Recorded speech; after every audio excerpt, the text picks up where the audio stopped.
Morning, everybody. All right, so I am doing my stream today on. I'm doing my stream today on marriage. This is a marriage series I'm doing. So this is stream two. Stream one was about. Stream one was about marriage as a. What was it? Marriage. Marriage. The purpose of marriage. Yeah, the purpose of marriage. Okay, I got to do this real quick. Uh-oh. So this one today is about duty. So that's what this stream is about, duty, when it comes to marriage. And so I'm making my daughter's lunch. That's what I'm doing. That's what I'll be doing. So when it comes to duty, so I have me a little outline so I make sure I stay on point and put it right there. So when it comes to marriage, as far as it relates to duty, very important. This is probably one of the most important things. And all of this, of course, is just my opinion about marriage. Um, I've been married almost 20 years. This is my second marriage. So, and I've only been in long-term relationships. I haven't had much opportunity to date, so I don't even try to talk about no dating. I don't even try that. I don't know anything about dating. All right. So, first and foremost, I'm gonna jump right into it because I'm gonna try to keep my streams, certain streams, particularly series. I'm gonna try to keep myself focused. So, what is duty? And I'm not gonna go to the dictionary. Let me just use my basic common sense. Duty is responsibility. That's what it is. Duty is responsibility. It's responsibility. Um, and the truth of the matter is that duty is not an option. Like it's not optional. It's not something you pick and choose. I'll take this part. I don't take that part. Duty is what you're expected to do, and it's non-negotiable. Once you set up a marriage, it's non-negotiable. Your duties. You can't bait and switch. You start out saying you're going to be one way and you make these agreements and then later on you decide oh, that doesn't work for me. I'm not doing that anymore. I don't want to do that. I changed my mind. That's how you dissolve a marriage. That's how you get a marriage to end, by changing or shirking your duties. People are signing up for a marriage expecting you to follow through with what it is that you agreed on when you got married, and they're absolutely expecting you to do exactly what you said you agreed to do. So how do we determine duties? Well, I would argue that we determine duties in marriage by the roles we want to take on. In this modern era, we can't assume that people have certain duties. We can't assume that. There was a time when women did this and men did that, but in this modern era, you can't really say, oh, well, this person is naturally supposed to cook and clean, or this person is supposed to make the money and the other person doesn't have to make any money. We're in a modern era, and economically, it takes two people, really. It really does. No matter what your what do you call it? No matter what your standard of living is or your actual, social class, it's still a lot of times it takes two. I'm making pizza for my daughter for lunch. It takes two incomes to make it work. That's just reality. For most people. If you got a spouse that's, independently wealthy, that's great. Or if you have a spouse that has a big family business and it doesn't require you to participate, hey, okay. But for most of us regular everyday people, the duty of marriage is going to have something to do with bringing income together. So sometimes you have to plan too, for the duties to change. For example, once you bring children into the relationship, maybe your duty switches from being a provider of the household, a contributor of the household, to being focused on purely the household. And so those things can change. Your duty can change, but when you're first getting married, excuse me, when you're negotiating the marriage, you have to talk about those things. Once we have kids, I want you to be a stay-at-home mom. or stay at home dad, or I want you to work from home once we have kids. I want my kids homeschooled. All of those things have to be negotiated before. Absolutely, duties can change, but they have to be agreed upon changes. And I wouldn't wait, you know, too long into the marriage to be changing stuff. You want to do that stuff. Duties, gender roles, whatever roles you want to play in the marriage, I would work that out before marriage. And so that goes to the second part about this. Duties are determined early on in the marriage because you want to have a good fit. You want to make sure that you have the same lifestyle, same expectations, right? A lot of stuff got to be negotiated up front. Do I want to live in the city? Do I want to live in the country? Do I want to live like in an urban place? Do I want to have good neighborhoods? Are we going to move around? Those things you have to discuss. And a lot of that is going to help determine your duties. Okay. A lot of that's going to help determine your duties. Those before marriage agreements. Okay. I'm working hard with this damn dough. I'm working hard. Okay. I got most of it done. I'm going to sit it to the side while I work. Okay. I got the dough done. Whew, there it is. Okay. So, yeah, you got to decide a lot of that stuff early on. You got to have marital agreements. Let me see. It's three. What is it? How much? I'm trying to remember. Is it 425 or 325? I make this shit every day and I forget. 475. Is it 475? God damn, that's high. Yeah, it's 475. Okay. So, yeah, you have to get these agreements, right? We can't assume, oh, you're a woman, you're going to do this, or I'm a man, I'm going to do that. It's all about, the couple. Every couple is not the same. We can't assume that. A lot of people nowadays, they have what you call egalitarian relationships, where it's 50-50, right? You got to decide that stuff early on in the relationship. Do you want an egalitarian relationship? Or do you want to have a traditional relationship? You got to decide that. Don't wait till later and everybody's scrambling trying to figure out why they didn't get what they wanted. And that's the thing about marriage. Marriages that last are the marriages where people get what they signed up for. Let's say that. Marriages that are likely to last are the marriages where people were clear about what they wanted and what they needed, and they actually get what they signed up for. Don't nobody want to be surprised. You know what I'm saying? Think about that. You don't want to be surprised. That's the worst feeling. I signed up for this relationship based on X, Y, and Z, and then you decide you want to change the rules of the game. You know what I'm saying? That's not gonna work. That's like fooling people.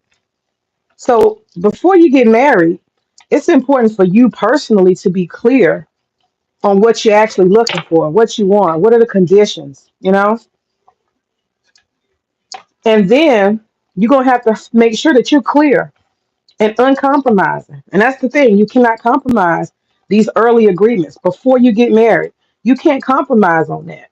You don't accept conditions and things that you don't like. Don't do that. There's some people, they make a way. Oh, I like her, or this is my person, or I'm feeling like, nah, fuck all them feelings. Fuck all them feelings.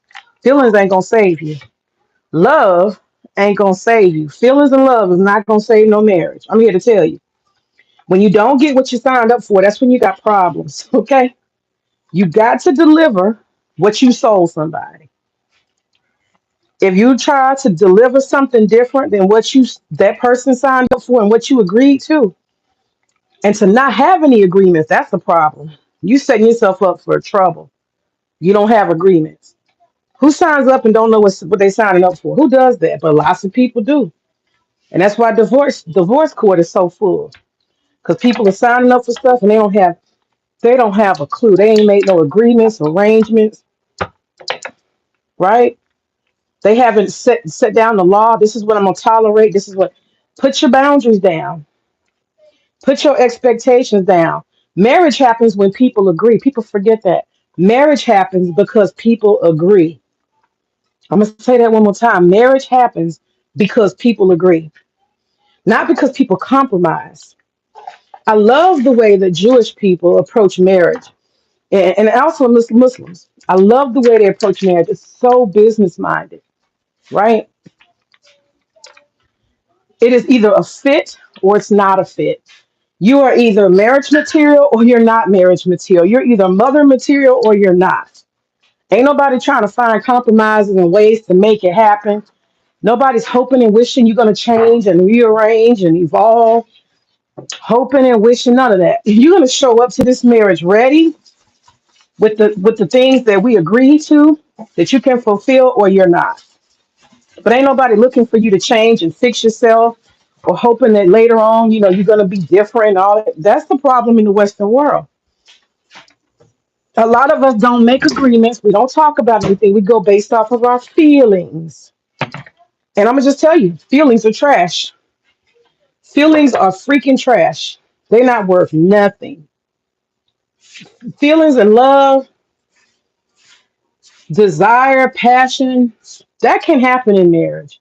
But if you sign up for a marriage, mostly hoping and wishing that it's going to work out because you feel some kind of way. I love you. That ain't about nothing. It ain't about nothing. Because when times get hard, that shit don't matter. That shit don't matter. I'm sorry. And I know I'm a realist. I'm a realist. I don't play games with, you know, reality. I don't do that. Like it is what it is. It absolutely is what it is. So those gender roles and agreements about what people are going to do, who's going to make what money, what duties you have, your marriage is based on duty. It doesn't have any standing outside of duty, honestly. If you don't have duties within your marriage, you don't have a marriage. Why are you here? Yes, you got a purpose, but the purpose is going to be driven by your duty. That's actually the action of the marriage, the duties. You signing up for duties. And some people want to sign up to just be like, oh, look at my status. I got a ring. Look at me. I'm married. That's not, mm-mm. The marriage has to be based on duty. And duty is the glue. Y'all forgive me if I'm a little winded. I'm pushing this goddamn rolling pin. That'll be tough. Okay. But yeah, duty is based on the things that you've agreed on before marriage. That's what it's based on. If you lose that, you've lost the marriage. When you stop doing the duty, you sold somebody on something and you ain't following through. They wanted to depend on you and count on you to be who you said you were. Those are duties. Those are responsibilities. And when you stop doing that, you're in trouble. That marriage is in trouble. Because don't nobody want to be nobody's fool. You see what I'm saying? Because then you put the person in a situation where they got to decide, do I want to follow my duties? Now the marriage is compromised. You ain't doing me right. You're not being who you said you was going to be. You're not doing what you said you was going to do. So hell, maybe I need to just do my own thing too. And this is how marriages end. People start compromising, start shirking responsibilities, stop following up doing what they supposed to do. And then people just give up on the shit. That's what happens. So this is why I say that people need marriage contracts. As I said in the first series of Purpose of Marriage, series 1, I said that it's important for us to have contracts. Why is it important to have contracts? Because you should never ever enter something and you don't know the conditions or the consequences. You should never do that. It's not smart. Would you start a business without a contract? Would you start a business partnership without a contract? No, you wouldn't. Marriage is business. So you absolutely, absolutely need to have a business marriage contract because that's what it is. You need to have a contract. And in that contract, you need to put all the conditions of the marriage to paper. I talked about, and I'm going to speak about invisible contracts. Us Westerners are very, very, very guilty of having what I call invisible contracts. Okay. Because we have a lot of emotion based relationships, right? Our relationships are based on sex, or it's based on what we think that person's going to make us feel, how they make us look. We look good together. Or I'm 40. It's time for me to get married. Let me find the next man with two legs. Or I want somebody to take care of me when I get old. You got people who get married for a lot of strange reasons. I'm tired of working. Let me find a husband.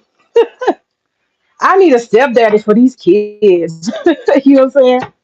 Like, oh, yeah, even under Trump right now, they about to cut these food stamps. Maybe I need to get me a man. You know, you got people that come to relationships for a lot of different reasons, but they need to be honest and upfront. What are you really here for? Do you have an invisible contract? What are the conditions of being in a marriage with you? Invisible contracts are very dangerous. They're extremely dangerous because what they do is they allow people to make assumptions that the other party is not aware of, and then they want to hold you accountable. You can't hold nobody accountable for something they don't know about. What kind of shit is that? That's not even fair. You cannot hold somebody accountable for stuff you don't say. For example, if you want this person to keep, I used this yesterday. You want this person to keep a certain weight. Say you want a woman that's 130 pounds. Let's just be honest, because you're not attracted to heavy women. Well, those are the type of things you might need to bring up when you guys are, when y'all are having a courtship. You got to say it. You got to say, listen, I need you to understand that I'm attracted to you as you look. And if your ass got big, I can't tell you that I would be attracted. So I'm going to need you to stay a certain weight. It's mean, it's direct, kind of, sort of, maybe. But is it the truth? If it's the truth, you got to go with it. Oh, I need my sauce. I'm going to make my daughter sauce. You got to go with the truth. Because the truth is going to end up coming out anyway.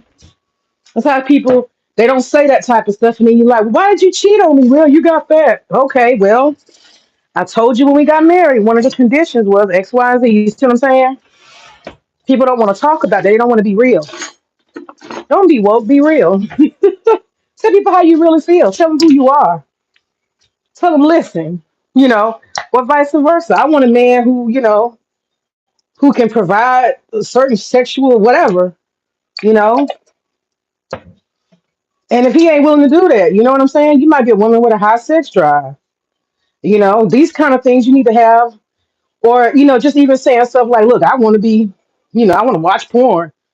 And that's what I want to do. We have all these invisible contracts. Because you get men who get married and they start watching porn, and the wife is like, why are you watching porn? Am I not enough for you? Why are you watching porn? You know what I'm saying? So you got to negotiate a lot of that stuff, sexual stuff. You got to negotiate it. I like porn. I'm going to watch porn. It ain't got nothing to do with you. I like porn before I met your ass. And what? Or stay out of my business. That's my personal business. I like porn. I'm just giving examples because we got a lot of invisible contracts. If you somebody who's like me, I'm gonna be honest with y'all. Um, some people will say, if you cheat on me, I'm gone. I'm leaving. Let that be known up front. These are the conditions of the relationship. Let that be known up front. I expect somebody, for the rest of their life to never cheat on me. And that's the conditions of my marriage. Say that shit. Don't be ashamed. If that's how you feel, tell that person so they know.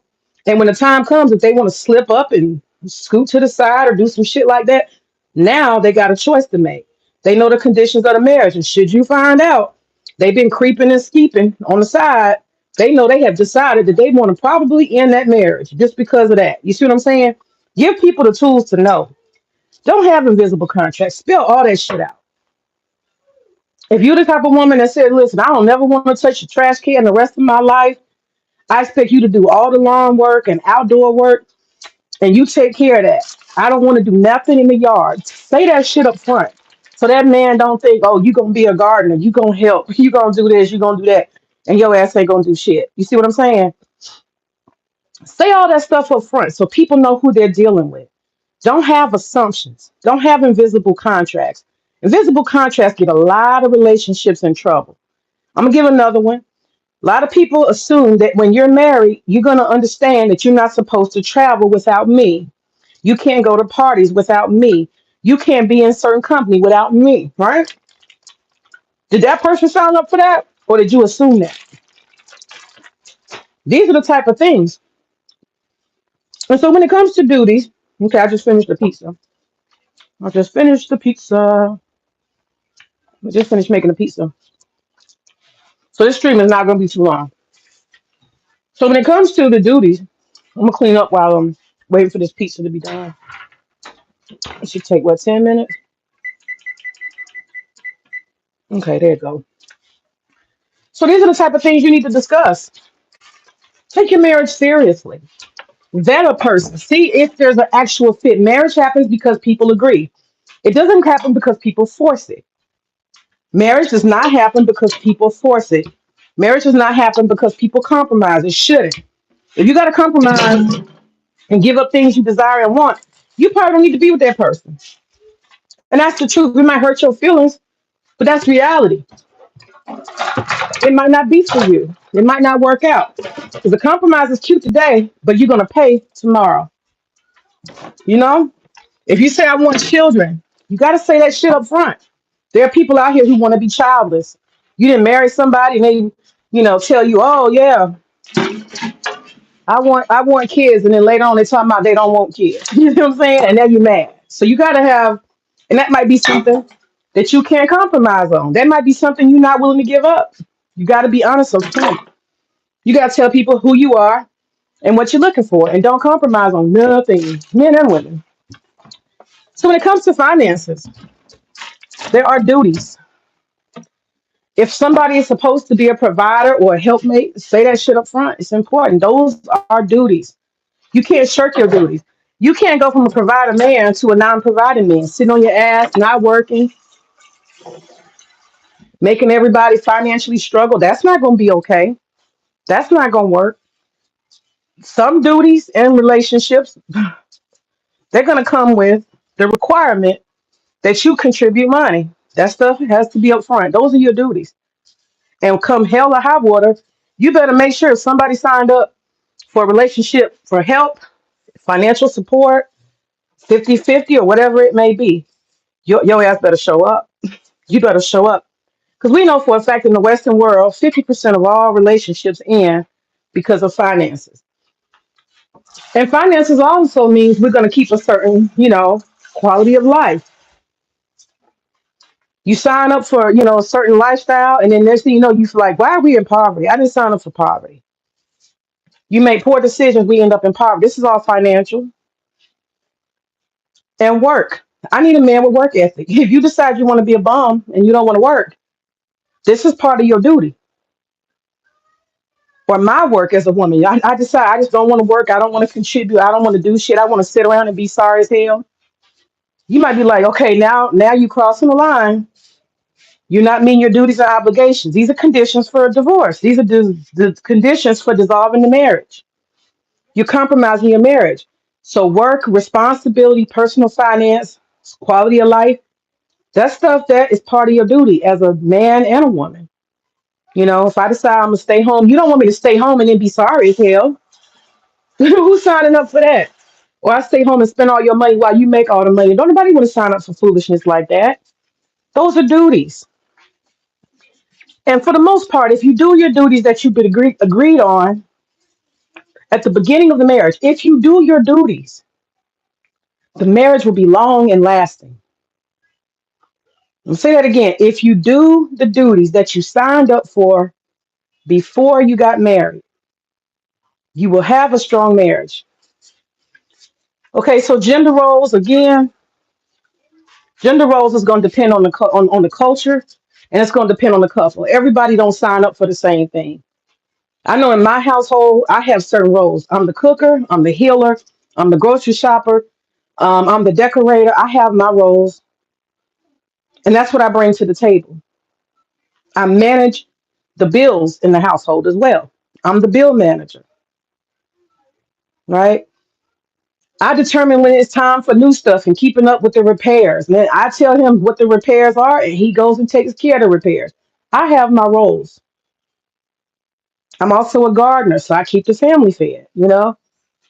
I'm the one who's always keeping track of the finances in terms of here's how we cut back. So I have a rule every year, November, we have to go through all our subscriptions, go through all of our services and stuff, and we reevaluate, do we really need this? So that we don't escalate every year. You know that can happen. So I'm the cheap one. I'm the super cheap one.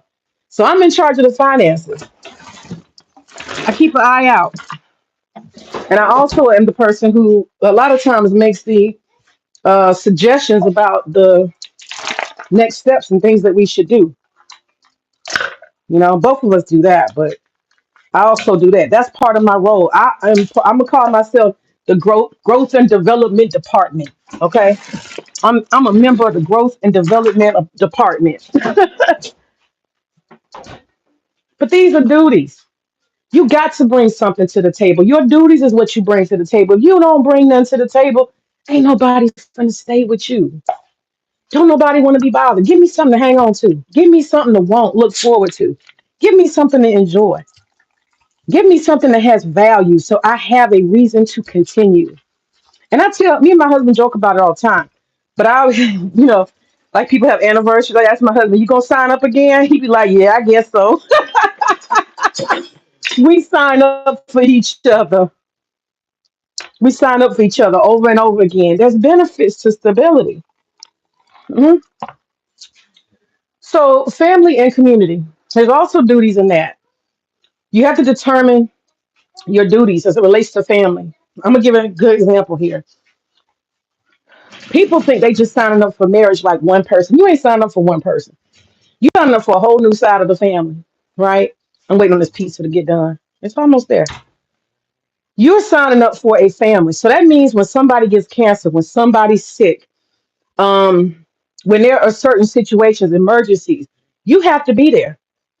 Your mother-in-law may decide she needs to get somebody to be a companion for a weekend, or she needs help going to, or your father-in-law, he needs help going to the get his prescription, um, putting together family events, cooking collectively for Thanksgiving, hosting all kind of stuff, making sure that you get parties, balloons, stuff like that for people's birthdays, send out a card. You got to make sure that the kids talk to their cousins, um, organizing family gatherings. It's a lot. It's a lot. You signing up to be a helpmate. I have found myself at my husband's aunt's house after their grandmother passed. My husband's grandmother passed, cleaning the whole house because that's where they were having the after the funeral gathering, the dinner. So I found myself cleaning, mopping, arranging all of grandma's stuff, helping take it to the thrift store after she passed away. You see what I'm saying? Duties include family obligations, and that's the kind of stuff that you can't skip over. You have to discuss that. I expect you to be part of my family. I expect you to play a certain role in my family's social life when it comes to holidays and gatherings and celebrations and support or emergencies. You got to tell people that if they don't like your family and you don't like their family, that marriage is going to fail. I'm here to tell you. So that community and that family bond is very, very important. Those are part of your roles. You have those roles and you have those duties to play. And you may not like it. Sometimes, I'm not speaking on me, but there are people who I know that they can't stand when the in-laws come. The in-laws could stay at a hotel, but they don't want to stay at a hotel. I have this particular friend, she used to kill me. She would like celebrate when her mother-in-law left because the mother-in-law wanted to cook pork in the house, and they don't cook pork in the house. And the mother-in-law is somebody they had a real big fight about some was it black beans? Was it black eyed peas or something? She told me about, and or the mother-in-law, would question her decor, like why did you decorate this way, or just asking questions and getting on her nerves. But that's part of your duty. You got to learn to tolerate sometimes Your in-laws, when they want to turn your house into a hotel, you gotta, these are duties. We gotta talk about that. How you gonna relate? He's a mama's boy, for example. If you got a mama's boy, he always running behind his mama. What duties do you have as a wife to a mama's boy? You gotta think about it. You might have to cater to his mother a lot. You know what I'm saying? So, and also keeping up with everybody's birthdays and anniversaries. That's part of, that may be part of your duties and roles. These are assets you bring to the table. People always talk about stupid stuff when they talk about relationships and marriage. They don't talk about the stuff the day to day that matters. You're the wife who automatically goes and buys cards for your in-laws or for important people of the family. And you make sure, that they get a gift. That's organizing and maintaining community and family. That may be a role, a duty. That's something you bring to the table. People talk so stupid about a lot of superficial stuff, but the stuff that really matters, nobody talks about. But these are the things that are the glue to the marriage. And when it comes to religion, there's also duties when it comes to that. Sometimes a husband it might be his job to lead the family in a religious way. I'm thinking about Jews when I think about that. Because I don't know if y'all know this, but every man who's married is considered a rabbi in his home. Isn't that something? He's considered a religious leader in the home. So he has religious obligations. He has duties as a religious person, So the prayer in the home, that may be a duty. Making sure that you maintain Sabbath or whatever, religious traditions that you have culturally. That's a duty. That's something you bring to the table that you need to do. It's not an option. That's what somebody signed up for. And then when it comes to intimacy, intimacy is an understood thing. Intimacy, not only intimacy, let me speak on companionship. People sign up for companionship a lot of times. That's a duty to be a companion, to be a kind word, to be someone who cares, someone who you share your life with. That's a form of emotional intimacy. People want intimacy in marriage. You know me, I know you. We're close. We support each other. We care about each other. I know that out of the whole world, that the one person I can count on is you. I know I can count on you. That's what people sign up for. That is a duty. To be somebody people can count on. And companionship also means being a caring and compassionate person. That means not being selfish. And a lot of people don't have these values and these morals and character. And that's why a lot of marriages don't work. In order to be a companion, you have to have good spirit. You know, you have to be somebody that's approachable, that's understanding, that's patient. And if you don't have certain values and respect and morality and character, you're not going to last long in marriage. That's why a lot of marriages don't last long, because people are so selfish. They don't know how to respect other people. They don't know how to draw boundaries. You got to draw healthy boundaries. And if you don't draw healthy boundaries, your marriage is about to fail. You know. And so think about that when it comes to marriage. Part of your duty is to maintain character. That's part of your duty as a husband and a wife, maintaining your character. You know what I'm saying? Um, People have like reputations out here. And if I signed up for a wife, for example, if I'm a politician, I signed up for you as a wife, knowing that I am, you know, or even just a community leader, I'm a pastor or something. I signed up for you, you knowing my role in the community. Don't embarrass me. Don't do anything that will defile our family name. Have some honor, integrity, and respect. Keeping our business sacred. You know what I'm saying? Not putting everything everywhere for everybody to know, verbally or online. You know what I'm saying? Telling your business to everybody, getting people involved in your relationship, telling your girlfriends everything or asking them for advice. These are things, respect, boundaries, values. These are duties that you have to have. This is what you bring to the table. You know what I'm saying?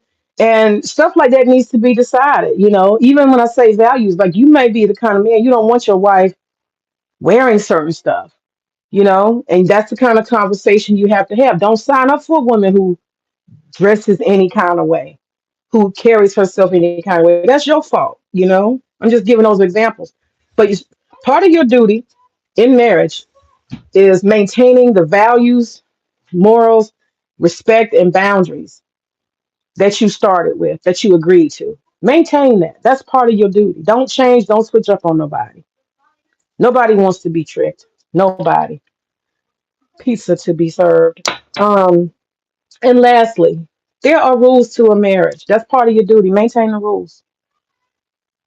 Somebody tell you what they like and what they don't like. Don't do what they don't like. That's a duty. The stuff they like and they want, do that a lot, constantly. Reinforce the good shit constantly. That's a duty. And there are conditions to a marriage. I love you no matter what. Lies. We're going to be together forever. Lies. People are together forever because they work at it, because they maintain their duties and they have a purpose. That's why people stay married. People stay married because they are what they told somebody they were. They show up, they do what they have been expected to do, and they respect the boundaries and they maintain all of the duties that they assigned themselves to when they got married. That's how you stay married. And so we have to recognize the conditions of marriage. There are conditions, and conditions are usually based on your duties. So if you shirk your duties and the things you signed up for as a couple when you decided to marry, you lied, you changed, you flip flop, you sorry, you're lazy, not respectful, you don't do what you said you was gonna do, you giving this person something different than what they signed up for, guess what? There are consequences because this is a conditional relationship. That sounds good. The thick and thin to the end sounds good. Sounds good. It's not real. We got like more than a 50% divorce rate in this country because people lie. They lie. And so I would say that part of I'm gonna get to vetting at the end. My series 5 will be about vetting. But if you don't see any evidence that this person is who they told you they were, don't expect it.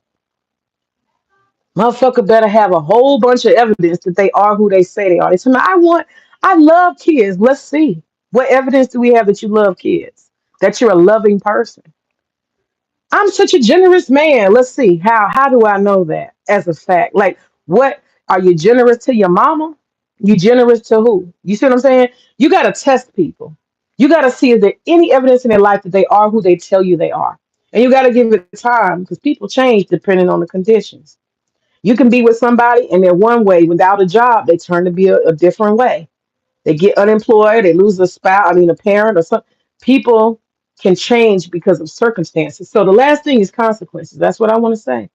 There are consequences to not being who you said you were going to be. There are consequences to not showing up and following through with your duties.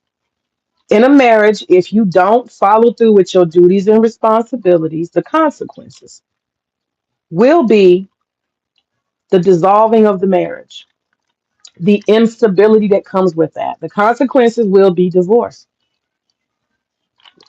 Consequences are serious. If you have children, there are consequences for the children. There's a loss for the family. They're losing somebody, They're losing a marriage. The families are losing a marriage.